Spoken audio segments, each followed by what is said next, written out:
Hey everybody, happy Sunday. This is a look ahead and a prediction video for the other NFL games. Look more deeply into the games that meaningful towards the playoffs. So first, we'll start with Miami and Buffalo, which is not too big of a game towards the playoffs. Of course, the Bills still have a chance to make it, but they're not going anywhere if they do make it. They're 3.5-point favorites. Miami did come out and have that great game against New England, though. So you do got to hold something for Miami. But Buffalo's at home. As long as Buffalo can come out and play their game and there's not 6 feet of snow on the ground, the Buffalo Bills should win that game. Green Bay and Carolina. This is the game that bad man, Aaron Rodgers, is supposed to come back in from his broken collarbone. But that still sits Carolina at 3-point favorites. But they still got Aaron Rodgers coming back, who's a guy that has been obviously one of the best in the NFL at winning the game himself. But what you really need for Aaron Rodgers to be able to win the game is the struggling Packers defense to be able to step up. They allow 355 yards a game and allow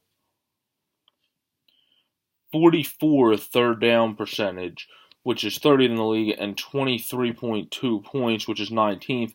So their defense really needs to step up in order to get Aaron Rodgers to even have a chance to win this game, because these are the times of the season that Cam typically takes his game to the next level in terms of his passing and not just his running. Because if you look at Cam Newton in terms of his overall statistics this year, he only has 2,720 yards, 17 touchdowns, 12 interceptions, and an 81.9 rating.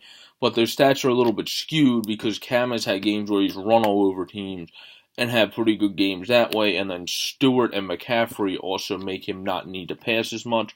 So look for him to step up today. Rodgers, before he got injured, was doing great with 13-3, a 103.2 rating, 1,385 yards. So look for Rodgers to step up. That should be a game that's within a touchdown. And I am going to take the upset and say in Aaron Rodgers' first game back, he's going to be pumped up, buying. There is no reshaking up of anything on Aaron Rodgers where he's going to have to come out of the game. I think the Packers will go into Carolina and take that game.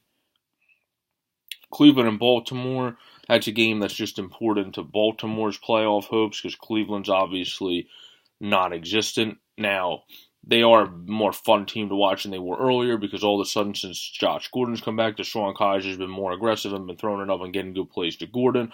So if you have him in fantasy, he's probably a good start. The Ravens are going to win that game, and that shouldn't be too hard for them. Jacksonville and Houston, that'll go to Jacksonville. Again, that's just important to Jacksonville because Houston's already out, and Jacksonville's a heavily favored, so it would be pretty bad if they go in and lose that game at home to Houston. Cincinnati and Minnesota, that shouldn't even be a close game. That should easily be Minnesota. If Minnesota keeps that close, that's because they're probably resting guys or something, or not, which they shouldn't be doing at this point because they want to compete with the Eagles. And if Minnesota wins this game, obviously they have a better chance at being one of the top seeds still. If they lose this game, they pretty much have no shot because then they have to play the Packers next week, who will have Rodgers, and they could potentially lose that game also. But there's no question that they should be able to go in and easily win this game, being at home against the Bengals. The Jets and Saints, that would have been a much better game if Josh McCown if Josh McCown was able to play and didn't get the broken hand last week, because he was playing very well this year. But now being they don't have McCown, that game should easily go to the Saints. They actually changed the favoriting to 16.5 since McCown's injury. And of course, the Eagles and the Giants, that should go to our Philadelphia Eagles, unless if they come out and really take the Giants for granted, which they're in no position to do, trying to clinch home field advantage. That should be an easy win for the Eagles. One of the best games on the day is the Rams and Seattle. Seattle's only 1-point favorite. Wilson has 29-11 for a 96.5 rating. Goff has 22-6 for a 99.2. To Goff's 3,383 yards, to Wilson's 3,527. But of course, Russell Wilson gets many yardages with his legs as well.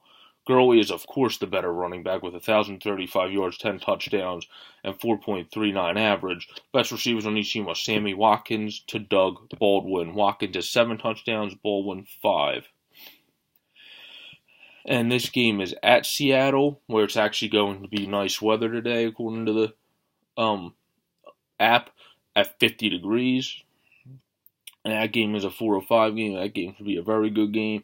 And that game I am going to give to the Rams on the road to bounce back from the Eagles. The main reason I'm giving it to the Rams is because their defense, again, is very good. And Wilson came back and had those 3 third-quarter touchdowns last week. But without the help of his defense, he struggled a little bit early on in the game and then poured on at the end to make sure the game was close and almost brought the back. So I think the Rams are going to go into that game very mad about how they lost the Eagles game and be able to take the game in Seattle, which is a huge game for them in terms of the division and not having to have one of those teams then fall and have to make the wild card. The Steelers and the Patriots. It's obviously one of the biggest games on the day, and that's the 4:25 game. The Patriots lost last week again to the Dolphins to put them at 10-3, but the Steelers are 11-2. So obviously the Patriots are going to be very angry coming into Heinz Field. Big Ben has been doing really good of late. He has 24-13 now on the season with 3,744 yards. As Brady has 27-6, 105.2 rating to a 91.1 by Ben. Le'Veon Bell is going to be a key factor in this game. Was 1,105 with 7 touchdowns. Because if we look at the Patriots defense, the Patriots defense allows 120.7 rushing yards, which puts them at 23rd. But according to many things leading into this game, they're going to game plan more for Le'Veon Bell and then let Antonio Brown and Big Ben beat them, because the Steelers are one of those teams that when Le'Veon Bell didn't have his best game this year, with the games that they struggled a little bit more and had to find ways to win on their defense or their offense, or those are the games that they also lost. But the flip side of that is New England's defense also struggles against the pass, being 29th in the league. So Big Ben should be able to get going, and Antonio Brown should have a great game. So just doing that might not work unless if they really step up and play well against the pass, past the couple injuries that they have had this year.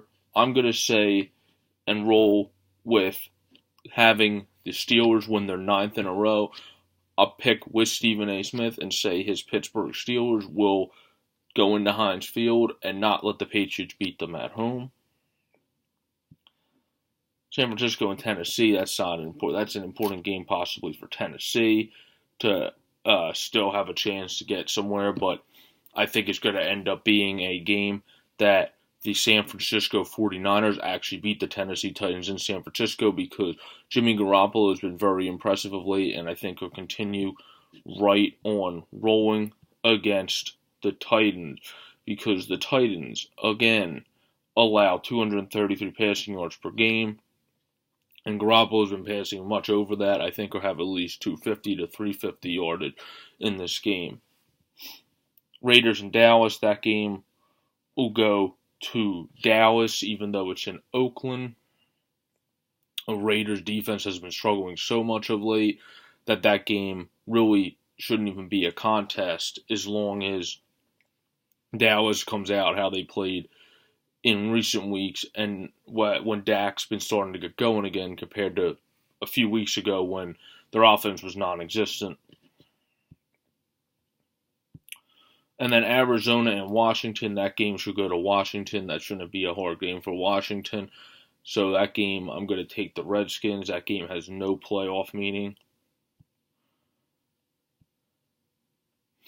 And then we got Tampa Bay and Atlanta as the Monday Night Football game. The Falcons have won their last 2, of course. And the Bucs had a 34-20 victory back in Week 12 against them. I am going to say that game is going to go to Atlanta, because Atlanta is going to have very big playoff hopes and really start striving towards trying to move out of the wild card and try to get into the either top wild card spot or hope that people in the division start losing, which is a huge hope because that division has been on fire this year. And that game's the Monday Night Football games. Of course, it's not today, but that's the big game tomorrow night between the Falcons and Tampa Bay, and I'm going to give that to the Falcons. Make sure we didn't miss any games.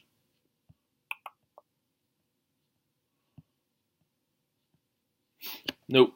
And then yesterday, there were two good games. To have a quick reaction to those, the Chiefs came in and played very well, stepped up against a big division game, which was not common for them this year, and they were able to pull out that 30-13 win, which was huge for the Chiefs. Stafford, like I said and wanted to have happen, stepped up against Chicago, had those two big touchdowns.